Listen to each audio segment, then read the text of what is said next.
जब जब होए अरिष्ट अपारा, तब तब दे धरत अवतारा। गुरु गोबिंद सिंह जी महाराज का यह अगम्य ख्याल जब सृष्टि दे अरिष्ट हो जाता है, अनर्थ हो जाता है, जीवन लक्ष्य सिर्फ दुनिया रह जाती है, दीन नहीं। जीवन मनोरथ सिर्फ विकार रह जाता है, सदाचार नहीं। जिंदगी की मंजिल ही लोभ बन जाती है, जिस तक के मनुख कभी पहुंचता नहीं। तो उस हालत विच सृष्टि अवगुणों की क्रूपता नाल भर जाती है, गुणों के स्वप्न तो खाली हो जाती है। ऐसे हालात विच धन गुरु गोबिंद सिंह जी महाराज फरमान करते हैं, जब जब होए अरिष्ट अपारा, तब तब देह धरत अवतारा। इसनों महान कवि और संत कवि तुलसी ने भी अपने ढंग नाल बयान किया है। जब जब होए धर्म की हानि, बाढ़े असुर अभम अभिमानी। बाढ़े असुर अधम अभिमानी, तब तब विवद धर प्रभु शरीरा। हरे कृपा निध सज्जन पीरा। जब भी इतनी पीड़ा, इतना दुख संताप पृथ्वी झेलती है, पृथ्वी तो झेलन तो मुराद है, पृथ्वी दे मनुख झेलते हैं। मनुख दा दुराचार, मनुख दा लोभ, मनुख दियां वासनावां पशुओं को प्रभावित नहीं करदियां।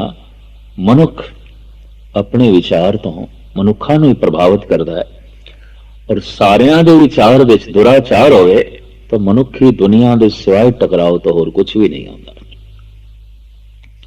पशु तो सुख दे जी रहे हैं, पशु दे लोभ नहीं है।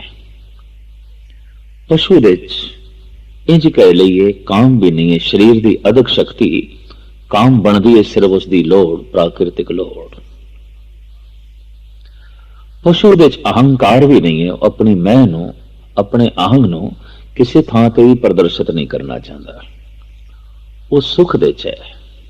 मनुख सियाणा है, उन्होंने पता है कि मैं हाँ, और मनुख नू यह भी पता है कि मेरा जन्म होया है, और मनुख नू यह भी पता है कि मौत भी आवेगी। जद इन्हां सारियां गल्लां तो पशु वांझू है। उन्हें कोई पता नहीं कि मेरा जन्म होया है, उन्हें कोई पता नहीं कि मेरा मरण भी होगा। इसी जानकारी ने, इसी सियाणप ने, इसे बौद्धिक बल ने मनुख नू दुराचारी बनाया, लोभी बनाया।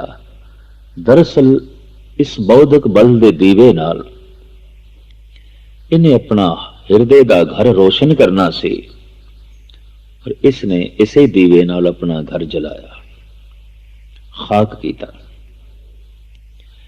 जद कोई इस दीवे नाल अपने मकान नू जलांदा है और बहु गिणती विच मनुखता इसे ढंग नाल जीण लग पए, अपना ही घर साड़ना है, अपने घर नू अग लानी है। तो ऐसे समय संसार जो शोलियां का रूप धारण कर लेंदा है, कोई अवतार आउंदा है, कोई परमात्मा की शक्ति लैके, कोई परमात्मा की प्रेरणा लैके, कोई परमात्मा का संदेशा लैके। धन गुरु गोबिंद सिंह जी महाराज उन्हां अनंत अवतारी पुरुषों दे चों अपना एक खास स्थान रखते हैं। गुरु नानक की 10वीं जोत हेमकुंड दे तपीश्वर। खास खूबी यह है कि इस महापुरुष ने, जगत गुरु गोबिंद सिंह जी महाराज ने, अपनी कथा आप लिखी है। ऐसा लगता है कि सतगुरु दे मन विच बार बार एक ख्याल से किधरे कोई श्रद्धालु, किधरे कोई भगत, किधरे कोई मेरे नाल बहुता प्यार करने वाला कलम चुक के मेरी कथा लिखण लगे और लिखदियां लिखदियां मैनू किधरे परमात्मा कह बैठे, मैनू किधरे ईश्वर कह बैठे, तो इस सब मेरे कीते किताए ते पानी फेरना होगा। इसे ख्याल नू मुख रख के जापदा है धन गुरु गोबिंद सिंह जी महाराज ने अपनी कथा आप लिखी है और अपने आउण का सिद्धांत दस दिता है, अपने आउण का कारण दस दिता है और अपने आउण तो पहले की जिहड़ी अवस्था है उसनू भी बयान कर दिता है। धन गुरु गोबिंद सिंह जी महाराज ऐसी महान हस्ती ने, वो कलम दे धनी ने और वो शस्त्रां दे भी धनी ने, वो जबान दे धनी ने, वो दिमाग दे भी धनी ने, वो धर्म दे महान ज्ञाता ने पर वो राजनीति दे महापंडित ने और महान समाज सुधारक। जिंदगी बहुपक्षी है गुरु गोबिंद सिंह जी महाराज की। शायद इसे वास्ते ही महान उर्दू दे शायर अला यार खान ने कह देता है, एक आंख से क्या बुलबुला कुल बहर को देखे, सागर को या मंझधार को या लहर को देखे। इस निक्की जिहा अख नाल मैं सागर दा तट वेखां, लहरां दे उछाल वेखां, गहराई नू वेखां, अथाह है सागर। गुरु गोबिंद सिंह जी महाराज की जिंदगी कुछ उछाल भी है और जीवन दे कुछ तट भी ने और बड़ियां गहराइयां ने।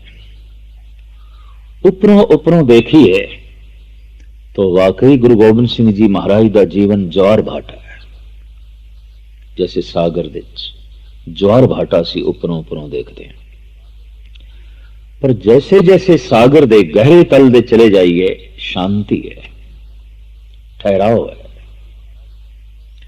गुरु गोबिंद सिंह जी महाराज नू उपरों उपरों देखिए तो बड़ी भज दौड़ है, बड़ा ज्वार है, लेकिन गहराई दिस जाइए एक समाधि लीन आत्मा है, अठे पैर प्रभु नाल जुड़ी हुई आत्मा है, परम आनंद माणदी हुई एक आत्मा है।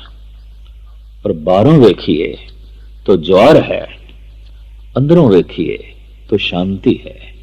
बाहरों वेखिए क्या क्रांति है, गहरे जात मार के देखिए तो शांति है।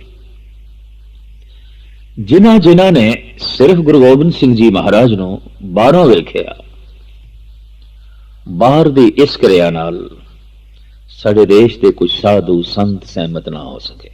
एक ऐसा संत तलवार चुक लई, एक ऐसा महर्षि तीर कमान चुक लई, एक ऐसा गुरु हाथ विच बंदूक है, एक ऐसा आत्मदर्शी हाथ ते बाज है और एक ऐसा त्यागी है कि सोने की कलगी मोतियां नाल जड़त सिर ते धारण कर रखी है, गले विच मोती ते हीरियां दी माला, जर्री दे कपड़े, बेशकीमती पैरां दा जोड़ा। इस सब कुछ देख के भरम विच पै जाना कुदरती गल है कि इस महापुरुष दे गहराई विच कोई समाधि होवेगी, शांति होवेगी, साहित्य होवेगा, ज्ञान होवेगा, विज्ञान होवेगा या कला का भरपूर खजाना होवेगा। वाकई गुरु गोबिंद सिंह जी महाराज ऐसे महापुरुष ने बकौले भाई नंदलाल, बाहरों वेखिए बादशाह ने, अंदरों वेखिए दरवेश ने। हक हक अंदेश गुरु गोबिंद सिंह, बादशाह दरवेश गुरु गोबिंद सिंह। कलम रब्बी नगमे उगल दी है पर तीर कमान बंदूक गरीब दी रक्षा कर दी है। कलम तो वो जिथे अकाल उस्तत लिखते ने और इस तो इलावा भगवती दी वार लिखते ने। जफरनामा जैसा एक महान बाकमाल साहित्य की रचना करते हैं, उत्थे उसे ही महान अगम्य कलम नाल वो अपनी कथा भी लिखते हैं, अपना जीवन भी लिखते हैं। धन गुरु गोबिंद सिंह जी महाराज इस कथा नूं इस प्रकार आरंभ करते हैं। अब मैं अपनी कथा बखानो, तप साधित जह विध मोहे आनो। मैं जिस तरह हेमकुंड पर्वत ते तप कर रहा सी, और तप करदियां करदियां किस तरह मैनू गुरु तेग बहादुर साहब जी महाराज दे घर लियांदा गया, किस तरह मैं गुजरी दी कुख तो प्रगट होया। इस सारी घटना नूं, इस सारे जीवन बिरतांत नूं गुरु गोबिंद सिंह जी महाराज इंज बयान करते हैं। हेमकुंड पर्वत है जहां, सपत श्रृंग सोबत है तहां। जिथे 7 वड्डियां वड्डियां चोटियां ने, और इन्हां 7 चोटियां दे विचकार जिथे एक महान सरोवर है, हिम दा सरोवर, बर्फ दा सरोवर, हर वक्त ही उपर बर्फ बर्फ, थल्ले पानी उपर बर्फ। ऐसा जो सरोवर है, हेमकुंड पर्वत है जहां, सपत श्रृंग शोभित है तहां। सपत श्रृंग तै नाम कहावा, पंडराज जह जोग कमावा। उस इलाके का नाम हेमकुंड सपत श्रृंग, 7 चोटियां वाला, जिस दे नेड़े बैठ के पांडवां ने योग साधना की थी, परमात्मा नाल जुड़न की कोशिश की थी, परमात्मा नूं प्राप्त करने की कोशिश करती है। सतगुरु कहते ने उस दे निकट ते हम अधिक तपस्या साधी, महाकाल काल का आराधी। उत्थे ही बैठ के ऐसी घोर तपस्या की थी, और जो काल दावी काल है, महाकाल काल का, वो जो महाकाल है, काल दावी काल है, उस महाकाल की आराधना की थी, उस महाकाल का चिंतन किया। पर यह चिंतन इतनी गहराई नाल चलिया, ए विद करत तपस्या भयो, द्वैते एक रूप होए गयो। ये तपस्या इतनी गहरी हुई, मैं मिट गया तू प्रगट हो गया। ये आराधना इतनी गहरी हुई, दुविधा मिट गई, एक बच गया, एक रूप हो गया सी।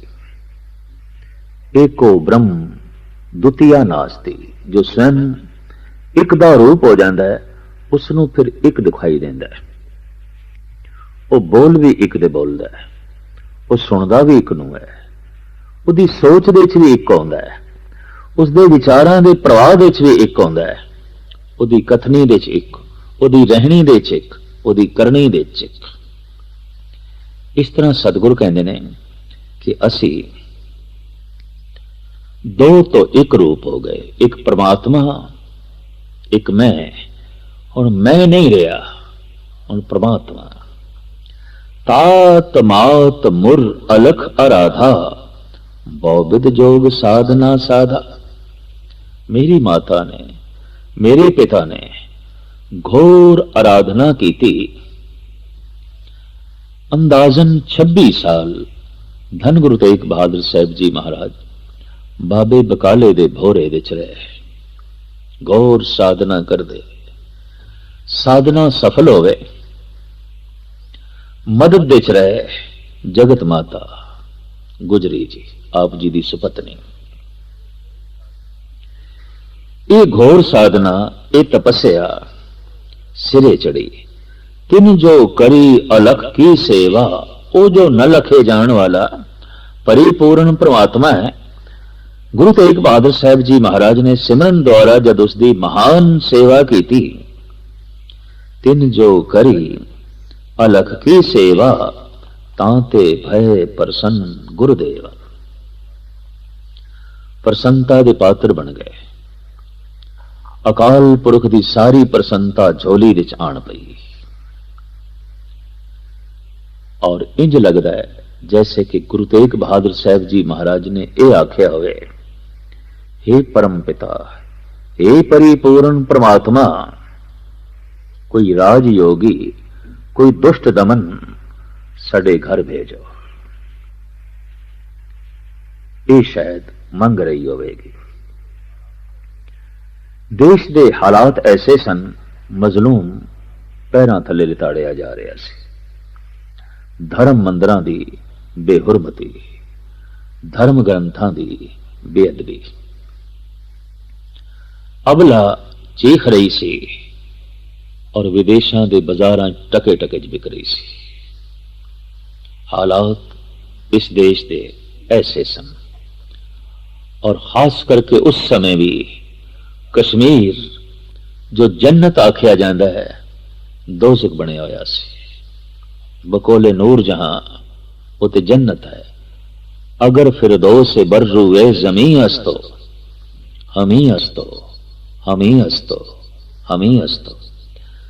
अगर कोई जमीन देते फिरदौस जन्नत है तो यही है, यही है, यही है।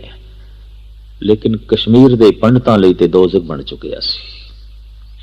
कश्मीर के ब्राह्मणां लई वो दोज़ख बन गया सी। वो घोर अग्नि बन चुकिया सी। यही सारे गुरु तेग बहादुर साहब जी महाराज के अगों आनंदपुर साहब दे फरियाद लेके आए सन।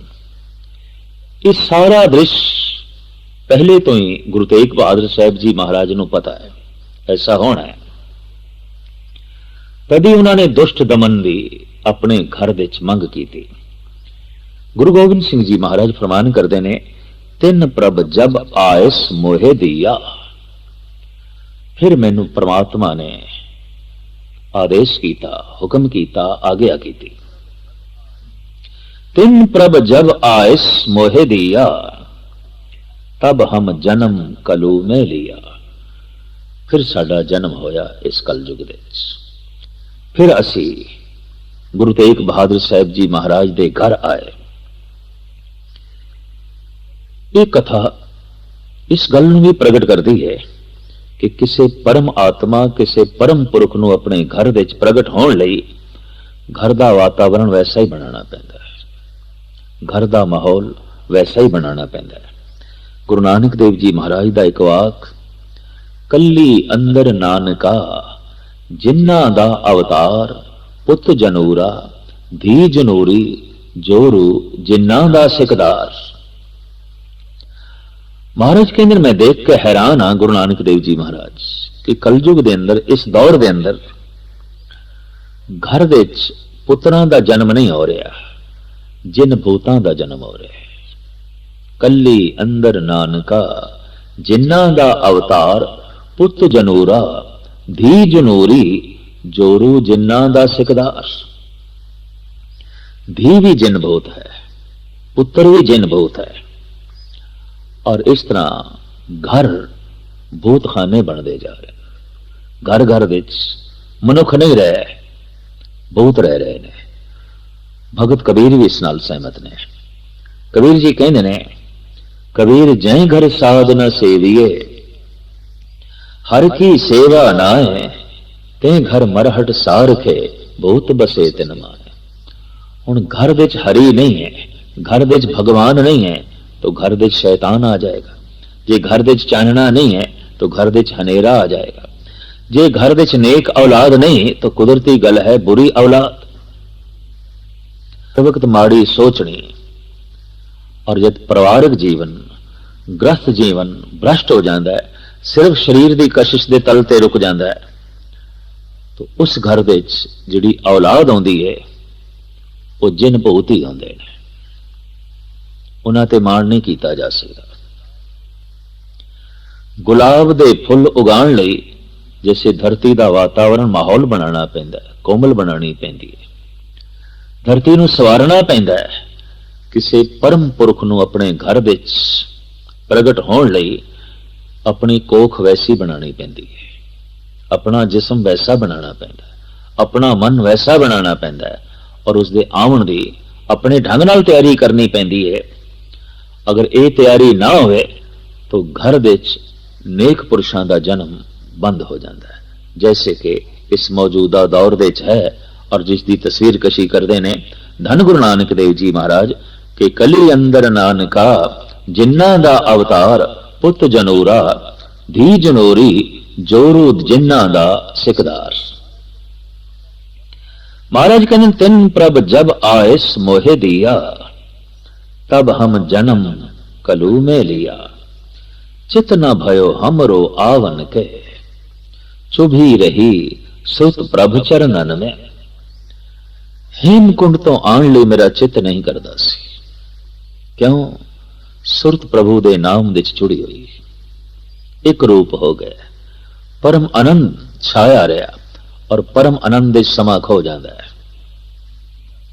दुख दे पीड़ा दे संताप दे समा लंबा हो जाता है।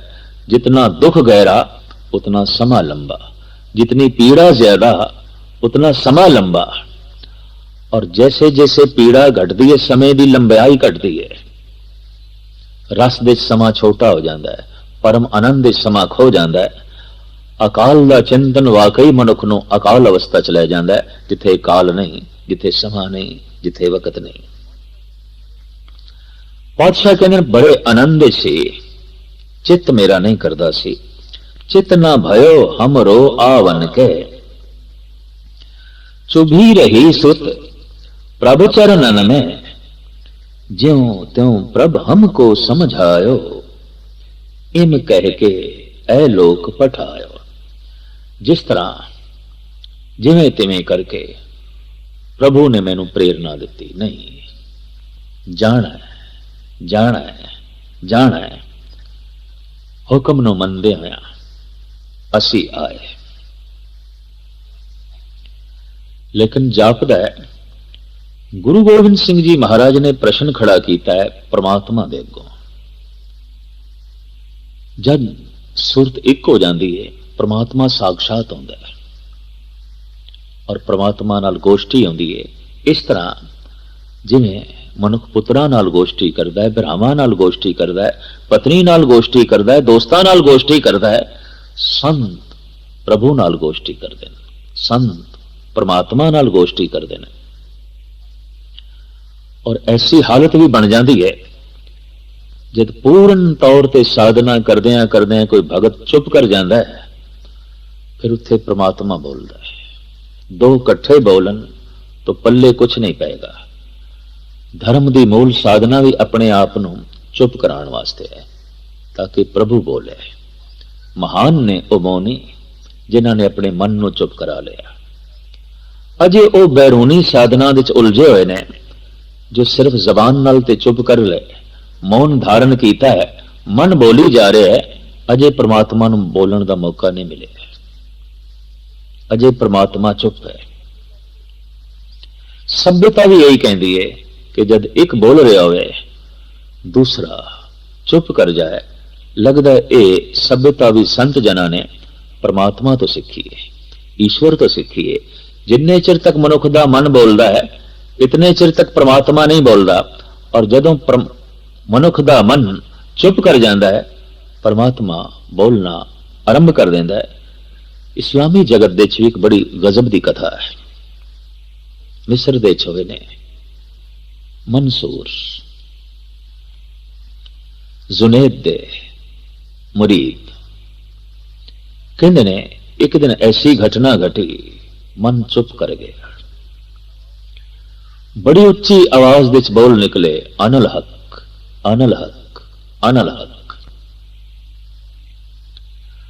जुनैद ने यह सुने कि मेरे बेटे सच दी सदा प्रगट हुई है, हक दी आवाज बाहर निकली है, पर जगत दे झूठ दे ये तालमेल नहीं खाएगी। हो सकता है कोई कर्मकांडी शरई लोग तेनू सजा दें, इस वास्ते अज वायदा कर कि अनल हक ये तू नहीं आखना। हक कहते ने सच नो, सच कहते ने ईश्वर नो, खुदा नो। मैं सच हो गया, मैं सच हो गया, ਮਨਸੂਰ ਇਹ ਕਹਿ ਰਿਹਾ ਸੀ, ਜਿਸ ਨੂੰ ਕਬੀਰ ਕਹਿੰਦੇ ਨੇ ਸੋਈ ਫਿਰ ਕੇ ਤੂੰ ਭਾਇਆ ਜਾਂ ਕੋ ਕਹਿਤਾ ਔਰ, ਜਿਹਨੂੰ ਮੈਂ ਹੋਰ ਹੋਰ ਕਹਿੰਦਾ ਸੀ ਉਹ ਤੇ ਮੈਂ ਖੁਦ ਨਿਕਲਿਆ। ਸੇਮ ਉਸ ਤਰ੍ਹਾਂ ਮਨਸੂਰ ਕਹਿ ਰਹੇ ਨੇ। ਜ਼ੁਨੈਦ ਕਹਿੰਦੇ ਨੇ ਇਹ ਨਹੀਂ ਕਹਿਣਾ ਤੂੰ। ਮਨਸੂਰ ਕਹਿੰਦੇ ਨੇ ਅੱਛਾ ਨਹੀਂ ਕਵਾਂਗਾ ਮੇਰੇ ਮੁਰਸ਼ਦ, ਪਰ ਨਹੀਂ ਮੈਨੂੰ ਤੇਰੇ ਤੇ ਭਰੋਸਾ ਨਹੀਂ, ਤੇਰੀ ਮਸਤੀ ਤੇ ਭਰੋਸਾ ਨਹੀਂ, ਤੂੰ ਖੁਦਾ ਦੀ ਕਸਮ ਚੁੱਕ नहीं कहेगा। अच्छा कसम खुदा नहीं आखांगा। जुनैद उसे रात वक़्त दे मीर दे घर दावत ते सी, खाना खाण जाना सी, वो नाल मंसूर नूं भी लै गया। उत्थे बड़े बड़े उलमा उमरा फकीर पहले ही आए हुए सन। दस्तरखान ते जद सारे बैठे ने तो चर्चा वार्तालाप शुरू हुई खुदा दी, परमात्मा दी। ਸਰੋਤਾ केवल मंसूर बाकी बोलते पे ने, कहते पे ने कुछ ना कुछ। ये ਸਰੋਤਾ बनया है। ऐसी हालत बनी उच्ची आवाज विच निकल गया अनल हक, अनल हक। पकड़िया गया, काफर होने का इल्जाम लगया। 15 दिन मुकदमा चलन तो बाद सजाए मौत सुनाई गई, सूली ते चढ़ना। और जब सूली की तरफ ले जा रहे हैं तो खड़ा कर देता है। सूली चाड़न लई जुनैद कोल पहुंचे, कहता है मेरे बेटे मैं मनदा तू बेकसूर है, पर याद रख बहुत वड्डे कसूरवारां दी भीड़ दे एक दा बेकसूर होना भी कसूर है। मैं तेरा धन्यवाद करना आया, तेरे विच खुदा प्रगट होया। मैं तेनों मुबारक देन आया, तेरी मेहनत सफल हुई, पर मैनू तेरे ते गिला है, मैं गिला भी करन आया। तो खुदा दी कसम चुकी सी कि मैं अनल हक नहीं आखांगा, पर तू आखे है। क्यों कसम क्यों? तो मंसूर कहंदा मेरे मुर्शद मैं कसम नहीं तोड़ी, मैं कसम चुकी सी कि मंसूर, पर जब खुदा ही बोल पवे तो फिर मैं की करा। मेरी कसम मंसूर ते चल सकती है, मेरी कसम खुदा ते नहीं चल सकती। लगता है गुरु गोबिंद सिंह जी महाराज दे अंदर इस तरह ही प्रभु बोले ने। परमात्मा अगे जो बाणी है इसका सिरलेख है अकाल पुरख बाच अस कीट प्रत। अकाल पुरख दे बचन मैं कीट प्रति, मैं कीड़े प्रति। अकाल पुरख ने गुरु गोबिंद सिंह जी महाराज नाल वार्तालाप की, जो बोले ने उन्हां बोलां नूं धन गुरु गोबिंद सिंह जी महाराज अपनी बाणी दे कलम बंद करते हैं और कहते ने ये बोल भी मेरे ने, अकाल पुरख दे ने, परमात्मा दे ने। मैं स्रोता बनया रहा, वक्ता परमात्मा, और उस वक्ता परमात्मा दे जिहड़े बोल ने मैं अपनी कलम दे लिख के जगत दे सामने रख रहा। प्रभु मेरे नाल इस तरह बोले है अकाल पुरख वाच अस कीट प्रत। की बचन ने आप इसनों तवज्जा पूर्वक सरवण करने की कृपालता करो। अकाल पुरख दे बचन श्रोता बन के जो गुरु गोबिंद सिंह जी महाराज ने सुने, उन्हां बचनां नूं अपनी कलम की भेंट करते ने धन गुरु गोबिंद सिंह जी महाराज, और इन्हां बचनां दा नाम रखते ने अकाल पुरख बाच अस कीट प्रत। जब पहले हम सृष्ट बनाई दैत रचे दुष्ट दुखदाई। जद असी सब तो पहले पहले सृष्टि की साजना की थी, उस वक्त महान अंधकार दे जीण वाले दैत लोग ही सन। कोई सूझ नहीं सी, कोई समझ नहीं सी, ज्ञान दा विज्ञान दा कोई पसारा नहीं सी। इते आहिस्ता आहिस्ता विकास होया। ते भुज बल बवरे होए गए, पूजत परम पुरख रह गए।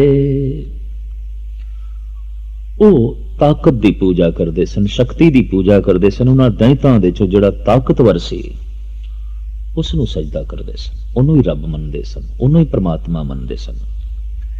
ਤੇ ਹਮ ਤਮਕ ਤਨਕ ਮੋਹ ਖਾਪੇ, ਤਿਨ ਕੀ ਠੌਰ ਦੇਵਤਾ ਥਾਪੇ।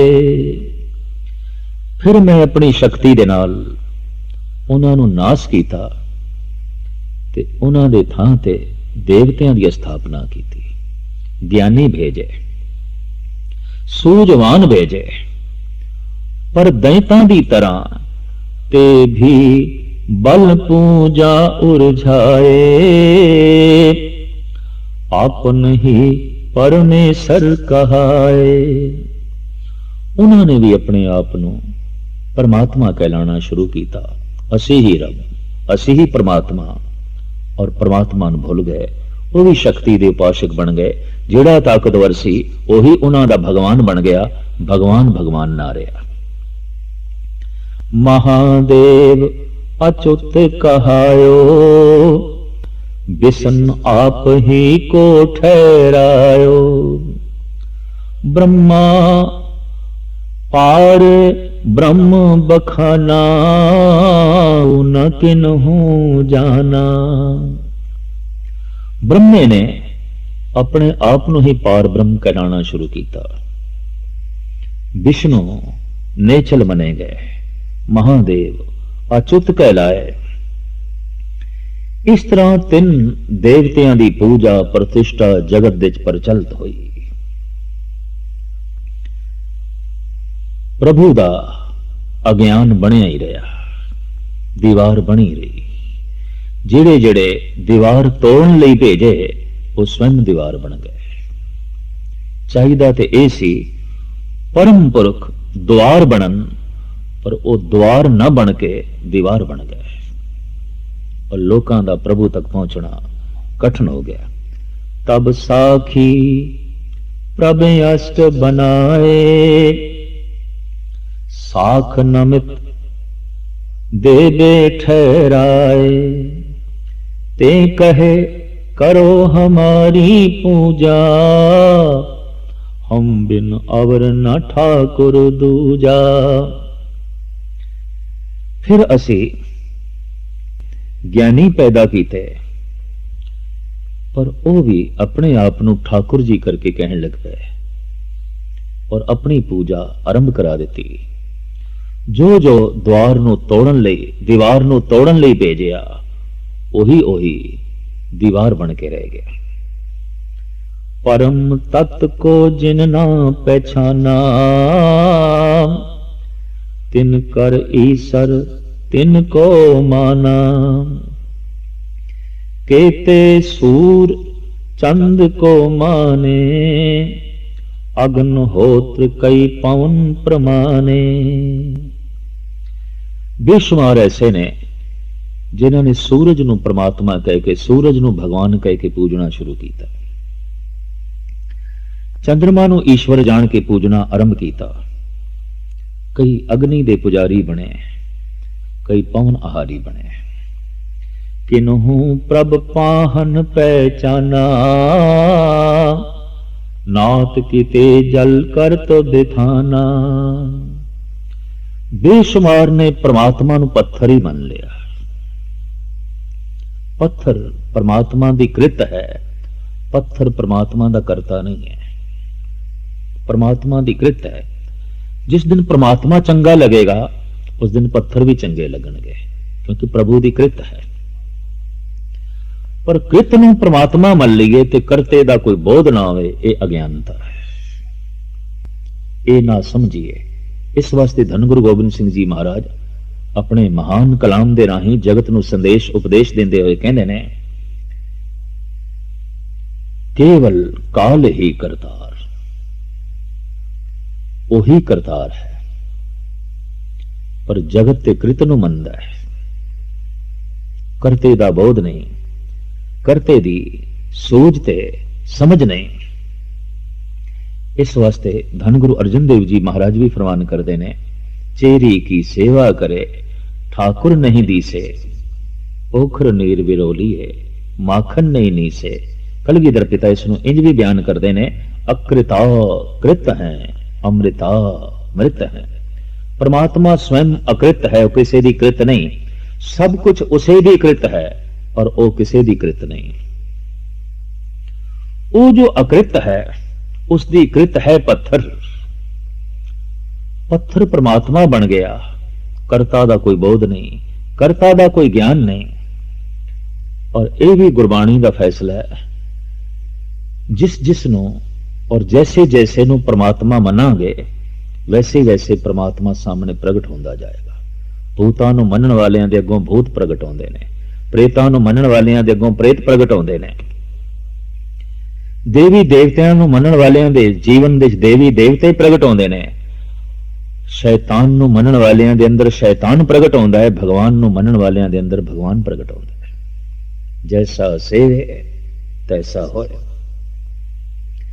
तो महाराज कहंदे ने कितने ने ते पत्थर नूं ही परमात्मा पहचानिया ते अनेकां ने वध वध विधि दे मुताबक थां थां दे तीर्थां दा दरियावां दा इशनान करदे ने कि इन्हूं प्रभ पाहन पहचाना नाउत किते जल करत विधाना। के तक कर्म करत डर पाना धर्म राज को धर्म पछाना। कितने ने धर्मराज नो ही करता धरता मन लिया और उस मौत तो डरदियां डरदियां धार्मिक कर्म करी गए, धर्म की साधना करते गए। धर्म की साधना प्रभु प्यार ते नहीं खड़ी, धर्म की साधना मौत के डर ते खड़ी, किधरे मौत ना आवे। जो प्रभ साख नमित ठहराए ते हिया आए प्रभु कहवाए। ताकि बाज बिसर जात भी अपनी अपनी परत शोभ भी। जितने प्रभु दा जस फैलाण वास्ते जगत दे च आए वो अपना ही जस सुनन दे च लीन हो गए, अपनी ही महिमा सुनन दे च लीन हो गए। गुरु गोबिंद सिंह जी महाराज कमाल दी जुर्रत दे नाल धार्मिक दुनिया दा इतिहास धार्मिक दुनिया दे सामने रख रहे हैं। जब प्रभ को ना तिने पहचाना तब हर इन मनुष्यन ठहराना। ते भी बस ममता होए गए परमेश्वर पाहन ठहरे। बड़े बड़े देवी देवते, बड़े बड़े बाकमाल शक्तियां दे मालक जब दीवार बन गए तो फिर एक ऐसा दौर आया, आम साधारण मनुख आए अगे जो देवते नहीं सन, जो परम शक्तिशाली नहीं सन। इन्होंने परमात्मा की चर्चा छेड़ी, पर कुदरती गल है जो परमात्मा की चर्चा छड़े, परमात्मा की गल करे, जगत उन्हां दी गल करता है। और कई दफा परमात्मा की गल करने वाले फिर अपनी गल सुनन दे इतने लीन हो जाते हैं कि परमात्मा की ते गल ही करना भुल जाते हैं, उहदे ते बोल बोलने ही भुल जाते हैं। साहब कहते हैं आम साधारण मनुख भी इस तरह ही भटक गए और वह भी इत्थे ही आन के आखिर टिके परमेश्वर पाहन ठहरा। उन्हों का भी परमेश्वर पाहन ही बन गया, पत्थर ही बन गया। तब हर सिद्ध साधक ठहराए तिन भी परम पुरख नहीं पाए। जे कोई हो तो भयो जग स्याना तिन तिन अपनो पंथ चलाना। फिर तरह तरह के सिद्ध आए, जति आए, नाथ आए। महाराज कहते इन्हां दे जिहड़ा चोटी दा सियाणा सी मंडलेश्वर बनिया, पर मंडलेश्वर तो बाद वो भी परमात्मा जान के पूजे आ गया और इस तरह प्रभु दा पंथ मनुख दा पंथ बन के रह गया। परमात्मा का पंथ व्यक्तियों का पंथ बन के रह गया। परम पुरख किन्हू ने पायो, बैरबाद अहंकार बढ़ायो। पेड़ पात आपन ते जले, प्रभ कै पंथ न को चले।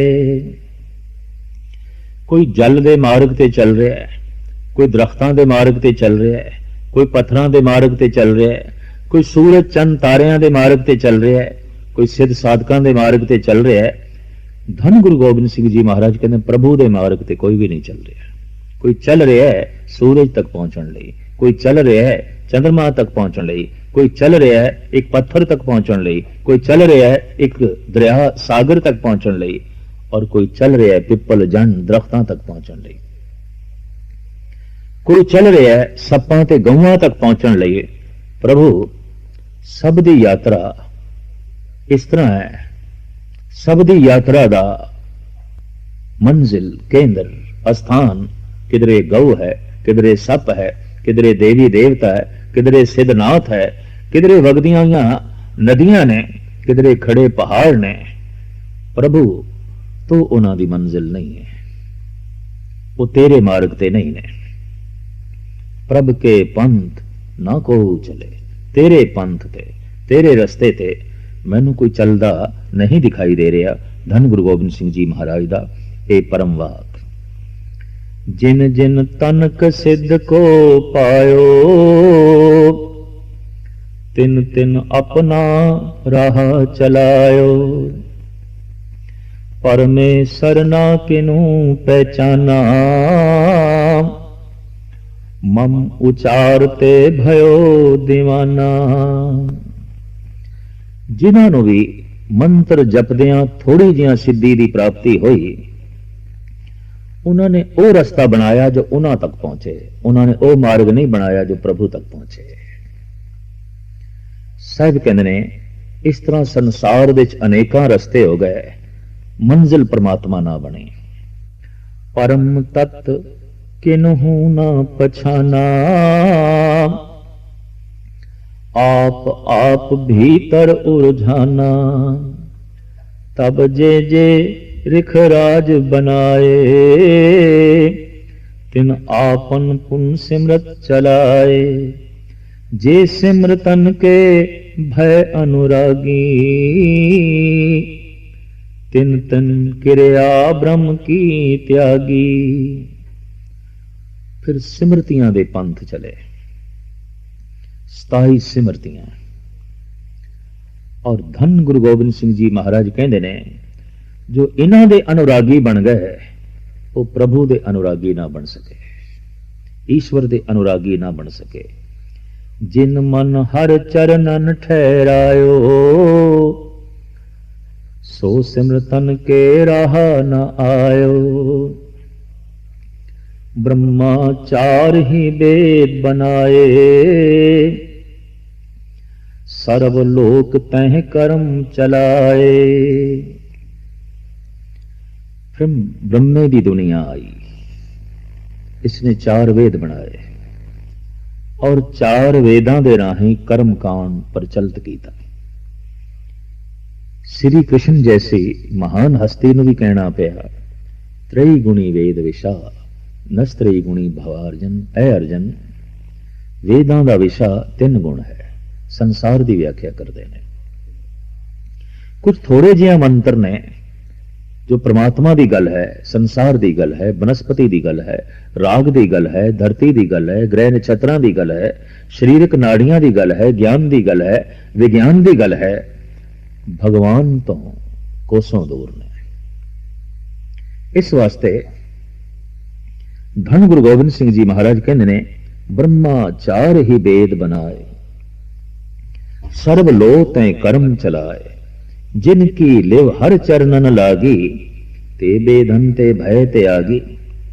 जिन मत वेद कतेबन त्यागी, पार ब्रह्म के भय अनरागी। तिनके गूढ़ मत जे चलही, भांत अनेक दुखन सो दलही।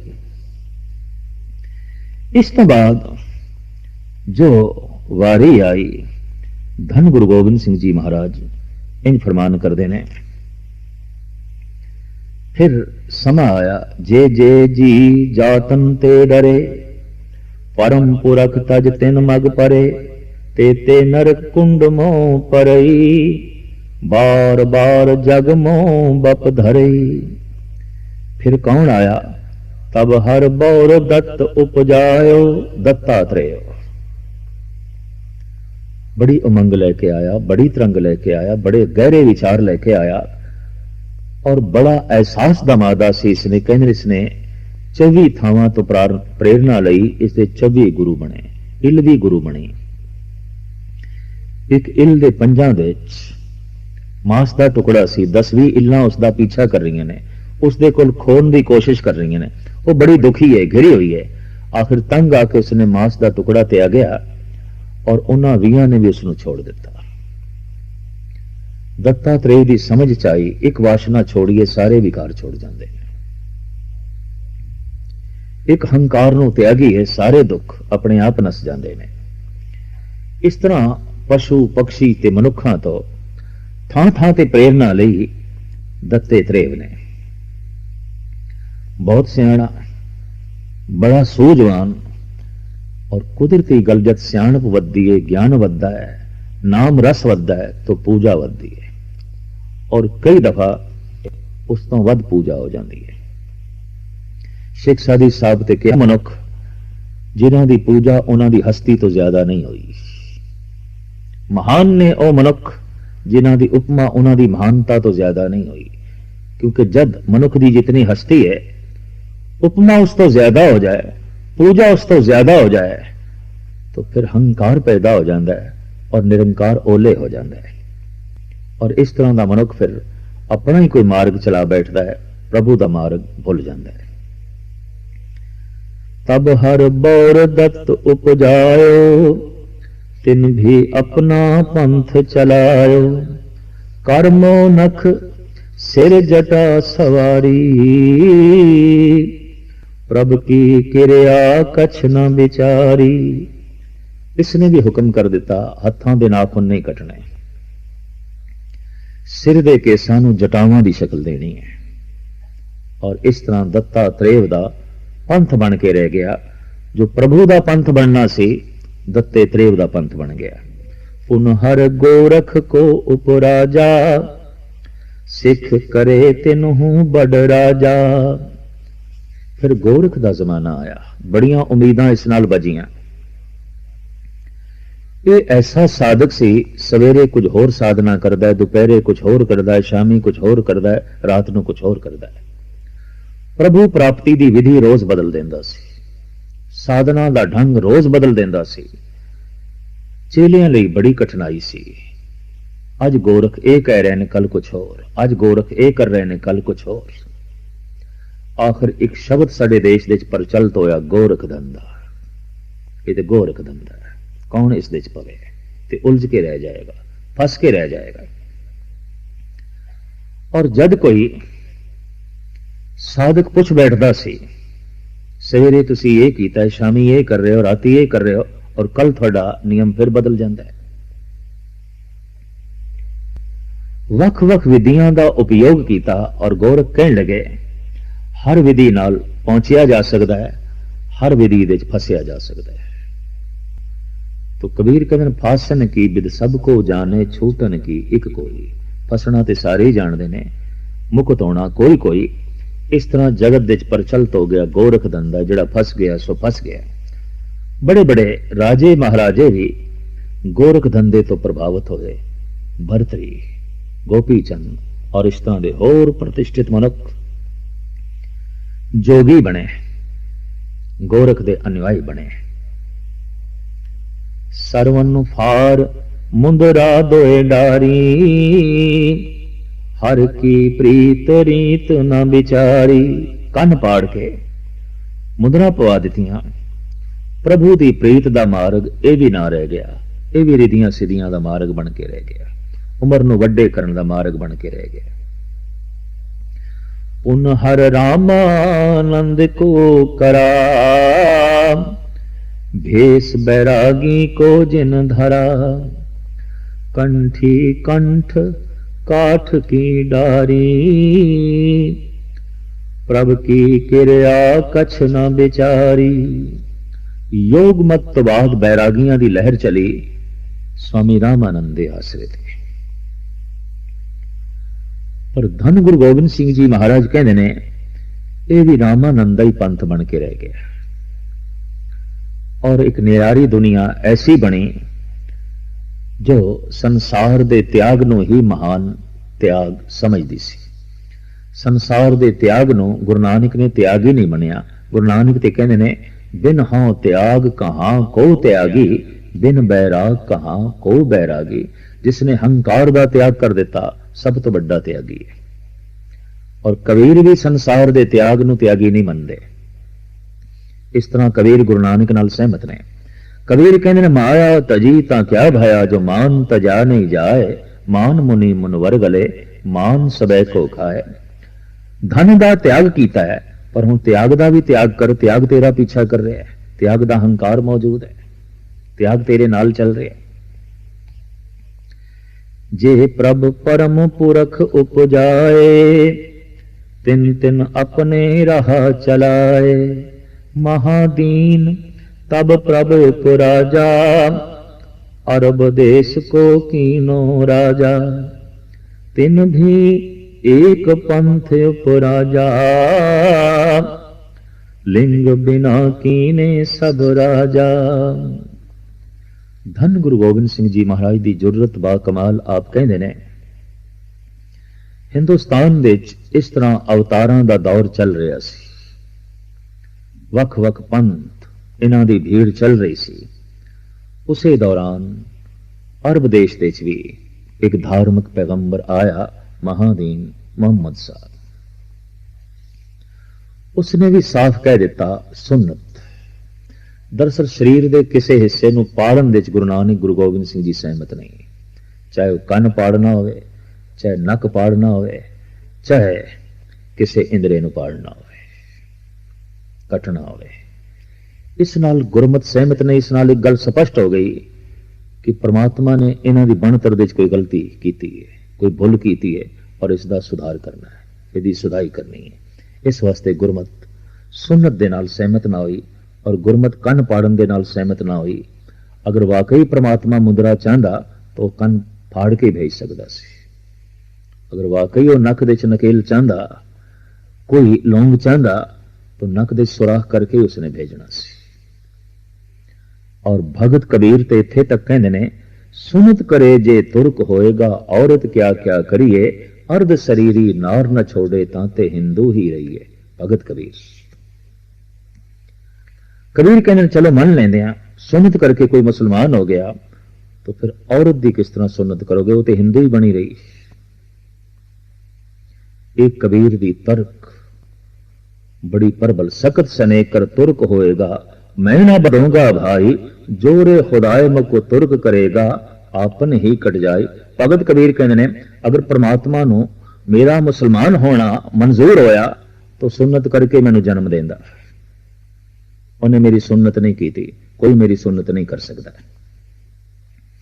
तिन भी एक पंथ उपराजा, लिंग बिना कीने सब राजा।